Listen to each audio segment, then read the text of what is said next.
तो देखिए, इंटरनेशनल फजीहत और भारत की सख्ती के बाद कनाडा के पीएम जस्टिन ट्रूडो अब बौखलाए हुए हैं और भारत को लेकर उन्होंने फिर से बेतुकी नसीहत दे दी है। ट्रूडो भारत को इंटरनेशनल कानूनों का हवाला दे रहे हैं, ज्ञान दे रहे हैं, जबकि कनाडा में बैठे खालिस्तानी आतंकियों और गैंगस्टर पर उनकी बोलती बंद हो चुकी है। खालिस्तानी प्रेम में जस्टिन ट्रूडो ऐसे बयान देख रहे हैं, उनकी ये जो बौखलाहट है वो उनके बयानों के जरिए निकलकर सामने आ रही है।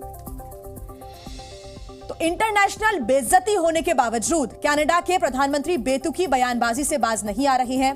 खालिस्तान प्रेम में उन्होंने एक बार फिर भारत के खिलाफ बेहद गंभीर मुद्दे को लेकर जहर उगला है और भारत से कनाडाई राजनयिकों को निकालने पर ट्रूडो बौखला गए। उन्होंने भारत पर हमला करते हुए कुछ बड़ी बातें कही हैं।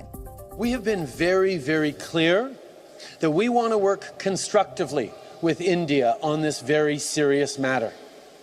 From the very beginning, we shared the real allegations that we are deeply, deeply concerned about, but we have reached out to the Indian government and to partners around the world to get to the bottom of this, to take it seriously. That's why we were so disappointed when India violated the Vienna Convention and arbitrarily revoked the diplomatic immunity of over 40 Canadian diplomats in India. तो देखिए, स्वाभाविक सी बात है कि Trudeau की इस बयान के बाद कड़ी प्रतिक्रियाएं भी आना अब शुरू हो चुकी हैं। सुनिए। सबसे पहला डिप्लोमेट किसने एक्सपेल किया?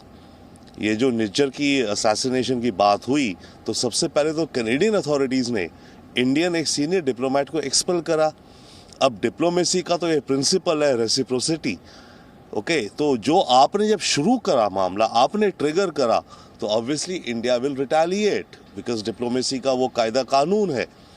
तो अब उस पर ब्लेम करना इंडिया को वियना कन्वेंशन के उल्लंघन के लिए मेरे ख्याल से एक तरह का it's incorrect for prime minister Trudeau as well as ये जो पूरा मामला उन्होंने उछाला, अपनी पार्लियामेंट में उन्होंने जो स्पीच दे दी अधपक्के एविडेंस या बेसिस के ऊपर, अभी तक वो ये नहीं कह रहे हैं कि उनके पास बेसिस है, अभी भी ये कह रहे हैं कि हमारे को डाउट है सीरियस और हमारी इन्वेस्टिगेशन जारी है।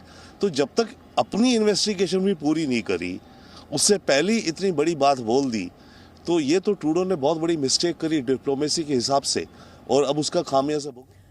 और आइए अब आपको हम ग्राफिक्स के जरिए बता देते हैं कि आखिर जस्टिन ट्रूडो ने किन बड़ी बातों का जिक्र किया है और बौखलाहट में उन्होंने क्या कुछ कहा है, क्या बयान दिए हैं।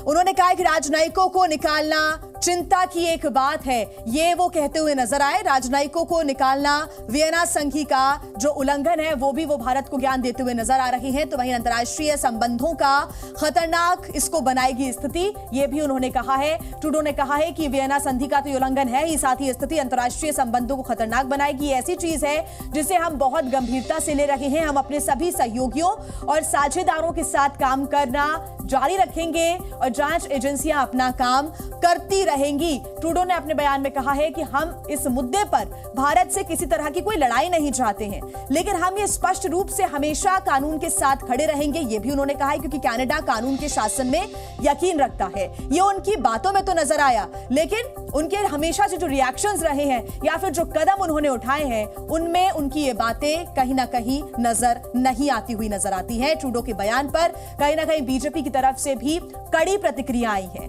बीजेपी के नेता मनजिंदर सिंह सिरसा ने कहा है कि कनाडा में गैंगस्टर खुलेआम घूम रहे हैं, लेकिन भारत की चिंताओं के बाद भी ट्रूडो की सरकार एक्शन नहीं ले रही है।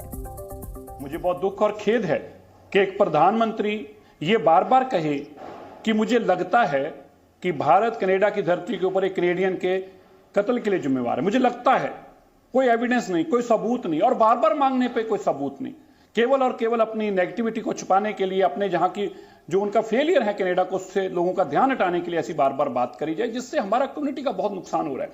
कनाडा के हालात ऐसे बन चुके हैं कि वहां पे जो गैंगस्टर्स हैं खुलेआम राज कर रहे हैं। सिद्धू मूसेवाले को मारने वाला बराड़ वहां पे वीडियो डाल कर कह रहा है कि मैंने उसको मरवाया है और सरकार को कार्रवाई करने को तैयार नहीं। और तो और गुरपतवंत सिंह पन्नी 19 तारीख को एयर इंडिया की फ्लाइट उड़ाने की बात कर रहा है, उस पर भी कार्रवाई करने को तैयार नहीं, और फिर कहते हैं कि हमारे पर यहां स्पीच की इंडिपेंडेंस है, हम यहां बोलने वाले को बोलने का अधिकार है। क्या ये बोलने का अधिकार है या आतंक लाने का अधिकार है?